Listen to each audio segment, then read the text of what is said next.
નમસ્કાર શ્રોતા મિત્રો, આપણી જે શ્રેણી છે જેમાં આપણે સાયકોલોજીકલ જે મુદ્દાઓ છે એની પર વાત કરીએ છીએ, એમાં આજે આપણે વાત કરીશું મિત્રતા વિશે.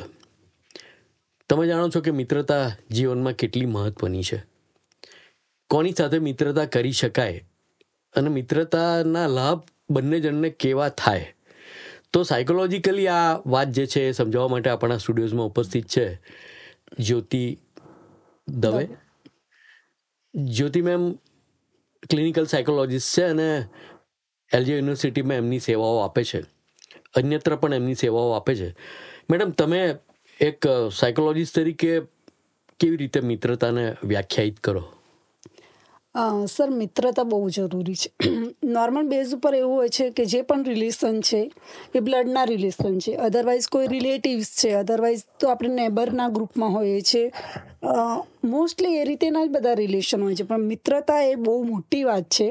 મિત્રતા હોવી બહુ જરૂરી છે. એમાં કોઈ ફેમિલી રિલેશન નથી હોતા કે નથી બ્લડના રિલેશન, બટ એમાં ટ્રસ્ટ હોય છે, ઓનેસ્ટી હોય છે, લોયલ્ટી હોય છે અને એકબીજાની કેર લેવાની ભાવના હોય છે, ઇમોશનલી એક બોન્ડ હોય છે, એકબીજાને સપોર્ટ કરવાની જે ભાવના છે એ મિત્રતાને આપણે વર્ણવી શકીએ. કે નોર્મલી બેઝ ઉપર તમે જોયું છે અને જાણી પણ છે અને ઘણા વર્ષોથી તમે સાંભળ્યું હશે કે શ્રી કૃષ્ણ ભગવાન અને સુદામા એ બંને બહુ સારા મિત્રો હતા. એમની જે મિત્રતાની વાત છે આખા વર્લ્ડને ખબર છે. અને એ જ રીતે જોવા જઈએ તો નેગેટિવ બેઝ ઉપર લઈએ તો મહાભારત, કર્ણ અને દુર્યોધનની મિત્રતા. એટલે મિત્રતા બહુ જરૂરી છે, પણ મિત્રો કેવા હોવા જોઈએ એ બહુ સારી રીતે આપણને આઈડિયા હોવો જોઈએ. બરાબર છે. હવે મહત્વપૂર્ણ કેમ છે મિત્રતા? જિંદગીમાં મિત્રતા કેટલી અગત્યની છે તમારી દ્રષ્ટિએ? મારી દ્રષ્ટિએ મિત્રતા એક એવો રિલેશન છે કે જેની અંદર ઇમોશનલી આપણને સપોર્ટ મળે છે. નોર્મલ બેઝ ઉપર એઝ એ સાયકોલોજીસ્ટ કે એઝ એ કાઉન્સલર હું ઘણી બધી વખત જોઉં છું કે તમને સોશિયલ સપોર્ટ મળી રહે છે, તમારો સ્ટ્રેસ છે એ રિડ્યુસ થાય છે, તમારું પર્સનલ ગ્રોથ પણ મિત્રતામાં થઈ શકે છે. તમે ઇમોશનલી અટેચ થાવ છો એટલે તમારી અંદરની જે પણ વાત છે એ તમે બહુ જ સારી રીતે રજૂ કરી શકો છો. એટલે મિત્રતા રિયલમાં બહુ જ ઇમ્પોર્ટન્સ છે અને જરૂરી એજ વાઇઝ છે કે ઘણી એવી એજ છે કે જે એજમાં તમે પેરેન્ટ્સ જોડે અથવા તો એવા લોકો જોડે વાત નથી કરી શકતા જે મિત્રો સાથે સારી રીતે રજૂ કરી શકો. બરાબર છે. એટલે તમે એ વાત સાથે પણ સંમત થશો કે ઘણી બધી વસ્તુઓ જે બીજા કોઈની જોડે નથી કહી શકાતી એ મિત્રોને કહી શકાય છે. અને ઘણા બધા એવા ગ્રુપ્સ જોયા હશે કે ઘણા મિત્રો એવા જોયા હશે જેમણે સોશિયલ મીડિયા પર શેર કર્યું હોય કે અમારી મિત્રતા 40 વર્ષ કે 45 વર્ષની છે. તો એ વખત એ સમયગાળા જે તે સમયગાળામાં એ જ મિત્રો હોય જેમની સાથે એમણે પેલું કર્યું હોય, સરસ સમય વિતાવ્યો હોય અને એને પછી એ લોકો ફરીથી વાગોળતા હોય. હમણાં સર આ વસ્તુ બહુ જ જોવા મળે છે સોશિયલ મીડિયામાં પણ તમે જોશો અને હમણાં નવા ગ્રુપમાં એ પણ છે કે 20 વર્ષ પહેલાના જે સ્ટુડન્ટ્સ છે એ એકબીજાને મળે છે અને એકબીજા જોડે મળીને બહુ જ આનંદ અનુભવે છે. કે અને હમણાં મેં ઘણા બધા ફોટોઝ જોયા સોશિયલ મીડિયામાં, ઇન્સ્ટાગ્રામમાં કે ફેસબુકમાં. ઘણા જૂના વર્ષો પહેલાના મિત્રો એવું ગ્રુપ બનાવે છે કે એન્જોય માટે કે કોઈ એવા સ્થળે જઈશું અને પિકનિક કરીશું. તો આઈ ફીલ કે મિત્રતા વર્ષો પહેલા પણ જરૂરી હતી ને અત્યારે પણ જરૂરી છે. બરાબર છે. હવે ધારો કે સોશિયલ મીડિયાની જ આપણે વાત કરી તો અત્યારે તો ઘણા બધા પ્લેટફોર્મ્સ છે, ડિજિટલ પ્લેટફોર્મ્સ જેની પર મિત્રતાઓ ઊભી થઈ શકે એવું હોય છે. સાચી મિત્રતા અને સોશિયલ મીડિયાવાળી મિત્રતા એની વચ્ચે તમે એક ક્લિનિકલ સાયકોલોજીસ્ટ તરીકે શું ભેદભાવ ગણાવો? સર, હમણાં ઘણા બધા એવા ગ્રુપ છે જે સોશિયલ મીડિયા થ્રુ ડેવલપ થયેલા છે, પણ મેં ઘણા બધા રિસન્ટમાં એવા પણ કેસ જોયા છે કે સોશિયલ મીડિયા થ્રુ ઘણી નેગેટિવ મેટર્સ બનેલી છે.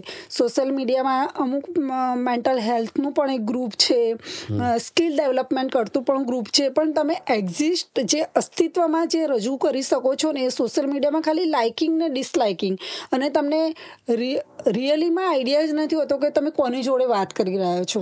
એટલે social media is good, but some condition I feel કે એ ઘણું જરૂરી નથી, કેમ કે તમને આઈડિયા જ નથી કે તમે કોની જોડે વાત કરી રહ્યા છો.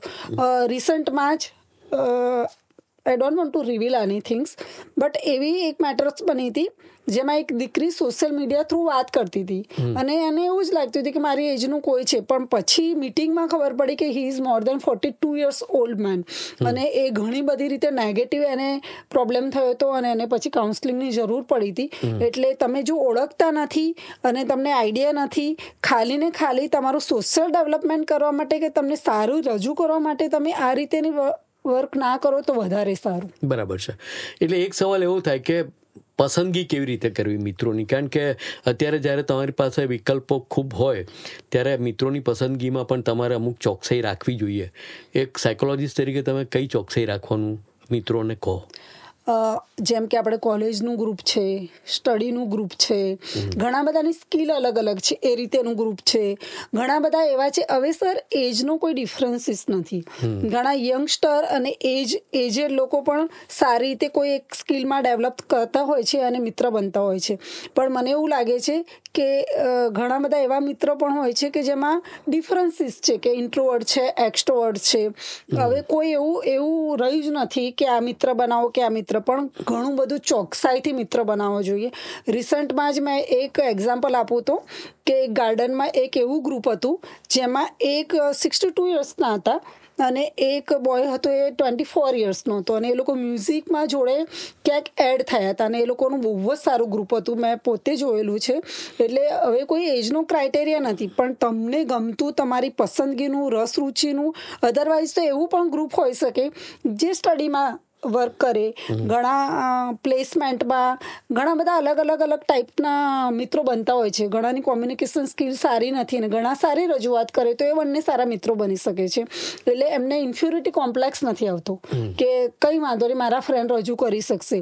રિસન્ટમાં 2-3 કેસ મેં એવા પણ જોયા છે જે ફ્રેન્ડ લઈને આવ્યા છે અને એક 12th પછી ડિપ્લોમા કરે છે અને એક બીકોમનો હતો, તો એ રજૂ કરવા આવ્યો હતો કે મેડમ મને એવું લાગે છે કે આની કાઉન્સલિંગ જરૂરી છે. તો આઈ ફીલ કે they are very good friend અને ફ્રેન્ડ રજૂ કરી શકે છે એમને, કેમ કે રજૂઆત ત્યાં વધારે સારી થાય છે. બરાબર છે. એટલે તમે કહ્યું એ પ્રમાણે સમાન, આમ કહેવત એવી હતી કે સમાન ગુણ અને રસવાળા જે હોય એ લોકોની વચ્ચે મિત્રતા થાય. પણ હવે એવું પણ નથી કે હવે કોન્ટ્રાસ્ટ મેચિંગ જેને કહીએ, એટલે રાત અને દિવસ કે કાળો અને ધોળો, આ મિત્ર, આ જે રંગો અથવા એની વાત છે, કોન્ટ્રાસ્ટની વાત છે, એવી મિત્રતામાં પણ હોઈ શકે છે. આની માનસિક, એટલે મિત્રતાની માનસિક અને સામાજિક જીવન પર શું અસર પડતી હોય છે? માનસિક જીવન પર ઘણી બધી વખતે પોઝિટિવ ઇફેક્ટ થતી હોય છે અને ઘણી વખતે નેગેટિવ ઇફેક્ટ થતું હોય છે. સોશિયલ લાઈક ડેવલપમેન્ટ થાય છે, ઇમોશનલી સપોર્ટ મળે છે, ક્યાંક એમનો પર્સનલ ગ્રોથ થાય છે. પણ ઘણી બધી વખતે ટોક્સિક રિલેશનશિપ થાય છે.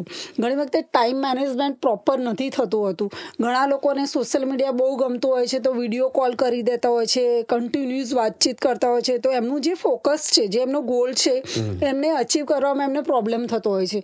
એટલે માનસિક રીતે જોઈએ તો સોશિયલ ડેવલપમેન્ટ માટે બહુ જરૂરી છે, પણ હોલિસ્ટિક ડેવલપમેન્ટમાં જેમ ફિઝિકલી, મેન્ટલી, ઇમોશનલી ને સોશિયલી આ બધું જ તમને આઈડિયા હોવો જોઈએ. તો એક બેઝ એવું છે કે તમે મિત્ર એવો બનાવો કે જેના લીધે તમારું ક્યાંક ડેવલપમેન્ટ થાય. પણ ઘણી વખતે એવું હોય છે ઇન્ફ્યુરિટી કોમ્પ્લેક્સ આવતો હોય છે. ઘણી વખતે કોઈને સારું ઇંગ્લિશ આવડતું હોય છે તો એ લોકો વાતચીત કરીને પછી રજૂ કરતા હોય છે કે યાર વાત થઈને પછી આને આવડતું બી નથી. તો 2-3 મિત્રો એવા પણ મેં જોયા છે જેમાં પિયર પ્રેશર ડેવલપ થતું હોય છે. એટલે માનસિક રીતે અને સામાજિક રીતે ઘણું બધું જરૂરી છે અને ઘણી રીતે જોવા જઈએ તો તમારી પોતાની પર્સનલ ગ્રોથ માટે જો તમે મિત્ર બનાવતા હોય તો એવા મિત્રો રાખવા જોઈએ જેથી તમારું ડેવલપમેન્ટ થાય અને સમજી વિચારીને તમારે મિત્રો બનાવવા જોઈએ.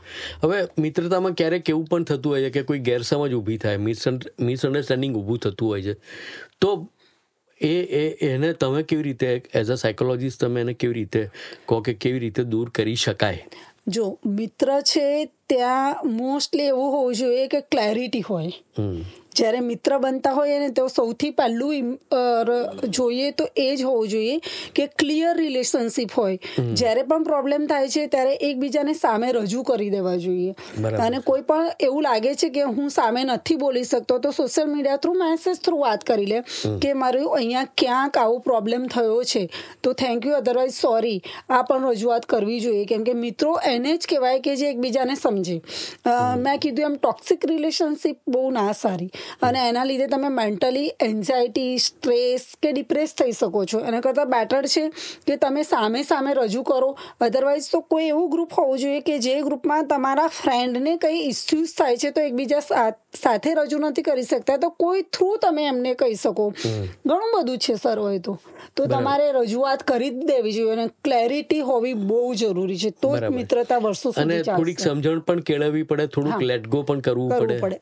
અન્ડરસ્ટેન્ડિંગ, લેટ ગો એ તો બહુ જરૂરી છે, બધા જ રિલેશનમાં જરૂરી. હવે તમને લાગે છે કે અત્યારનો જે સોશિયલ મીડિયા ખૂબ વ્યાપજનો વધી ગયો છે એના કારણે મિત્રતાની સામે ચેલેન્જીસ વધારે આવી ગઈ છે? હાજી સર, બહુ આવી રહ્યા છે. કેમ કે હવે લોકો નોર્મલી બેઝ પર મોબાઈલ લઈને વાતો જ કરતા હોય છે, પણ એ લોકોને જોડે કોઈ જ નથી, અલોન, કે એ લોકોને એવું ફીલ થાય છે કે અમારું કોઈ જ નથી. ઘણા બધા લાઇકિંગ ને ડિસલાઇકિંગ ને ઘણા બધા એમના પિક્ચર્સ ને બધું મૂકે છે, પણ કોઈ છે નહીં કોની જોડે વાત કરવી.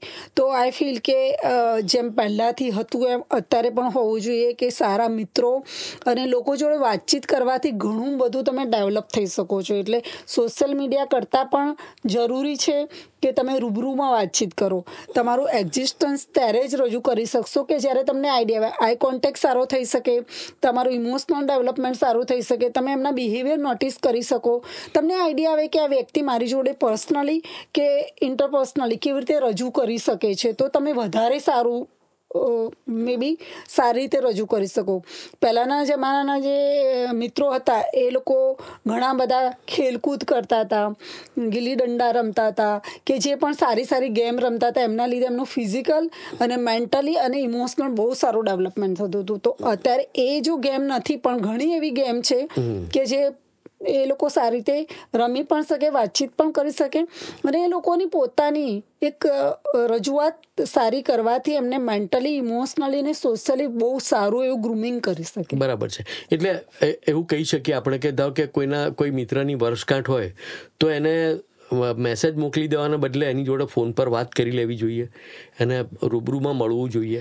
કારણ કે જ્યારે તમારા ઇન્ટરેક્શન્સ નથી રૂબરૂમાં, તમે એકચ્યુઅલના બદલે વર્ચ્યુઅલ વર્લ્ડમાં જીવો છો, ત્યારે આ બધી સમસ્યાઓ થવાની શક્યતાઓ વધારે હોય છે. તમારું શું કહેવું છે? સર, ઘણી બધી શક્યતાઓ છે. કેમ કે 50 કરોડ પબ્લિકમાં બી હમણાં ડિપ્રેશનના કેસ બહુ જ વધી રહ્યા છે. કેમ કે લોકો એકબીજાને મળતા નથી. ઘણી બધી વાતો ખાલી ને ખાલી વોટ્સઅપ થ્રુ કે ઇન્સ્ટાગ્રામ થ્રુ થાય છે. તો જો તમે એને મળો તો તમે એને ખરી રીતે સમજી શકો. તો મને એવું લાગે છે કોઈ પણ વસ્તુ ભલે ઓછા પૈસાથી, ભલે ભેટ નથી આપતા, પણ સોશિયલ અને ઇમોશનલી કનેક્ટ થવું હોય તો રૂબરૂમાં મળવું બહુ જ જરૂરી છે. બરાબર છે. છેલ્લે તમે આપણા જે શ્રોતા મિત્રો છે એ તો આપણી કોલેજના, યુનિવર્સિટીના યુવાનો છે. એમની ઉંમર 18થી 22, 24, 25 વર્ષની છે. એમણે હજી ઘણી લાંબી મજલ કાપવાની છે. મિત્રતાના ફાયદાઓ પણ એમને હજી આવનારા અત્યારે તો મળશે અત્યારે મિત્રતાના, પણ આવનારા સમયમાં પણ એમને ઘણા બધા ફાયદાઓ થશે. એ કારણ કે સંબંધો બાંધવાના એ એમની ઉંમર પણ છે. તમે એમને શું સલાહ આપો? મને એવું લાગે છે કે દરેક અલગ અલગ શહેરમાંથી આવી રહ્યા છે. ગુજરાતના ઘણા બધા અલગ અલગ સિટીમાંથી આવી રહ્યા છે. જો સારી એવી મિત્રતા હશે તો એ લોકોને એકબીજાના કલ્ચરની ખબર પડશે, એકબીજાની સંસ્કૃતિની ખબર પડશે. એ લોકોને આઈડિયા આવશે કે કયા સિટીમાં કેવી રીતે કેવું ડેવલપમેન્ટ થઈ રહ્યું છે, તો એ લોકોને શું ડેવલપ કરવું એ વધારે ખબર પડશે. બીજું કે એમને સ્ટડીમાં એકબીજાનો સપોર્ટ મળી રહેશે. ત્રીજું કે બહુ બધા અલગ અલગ ટાઈપ્સના અહીંયા પ્રોગ્રામ થતા હોય છે. તો જેને જે સારું આવડે છે અને જેને નથી આવડતું એ એકબીજા જોડે રહીને એકબીજા જોડે શીખી શકે છે. તો આઈ ફીલ કે આપણી જે અહીંયા એલજે યુનિવર્સિટી છે એમાં ઘણા બધા એવા પ્રોગ્રામ મેં પણ જોયા છે અને હજુ ઘણા બધા પ્રોગ્રામ થશે. તો જેને સ્ટેજ ફિયર છે, જેનું કોમ્યુનિકેશન સારું નથી, જેને ઘણું બધું બોલવામાં તકલીફ પડે છે, તો એ લોકો એકબીજાને સપોર્ટ કરવો જોઈએ અને એવા ફ્રેન્ડ વધારે ગ્રુપમાં બનાવવા જોઈએ કે જેથી એ લોકોને આઈડિયા આવે કે આ રીતે રજૂઆત કરીશું તો વધારે સારું રહેશે. તો મિત્રો બનાવવા જોઈએ અને સારી રીતે એવા બનાવવા જોઈએ જેથી એમનું ડેવલપમેન્ટ વધારે સારી રીતે થાય. બરાબર છે. એટલે હું એક જ ખાલી વાક્ય કહીને આપણે આજની વાતનું સમાપન કરીએ કે આવો સથવારે આગળ વધીએ. યસ, એકબીજાના સથવારે આપણે આગળ વધીએ અને મિત્રતા કદાચ એનું સૌથી મોટું ઉદાહરણ છે કે એ સથવારે આગળ વધવા માટે આપણને રસ્તો ઊભો કરી આપે છે. તમે ખૂબ સરસ રીતે મિત્રતા વિશેની વાત કરી, એની ચેલેન્જીસની વાત કરી, અત્યારે શું ધ્યાન રાખવું જોઈએ એની પણ વાત કરી. હું અમારા શ્રોતાઓથી આપનો આભાર માનું છું. Thank you sir, thank you very much.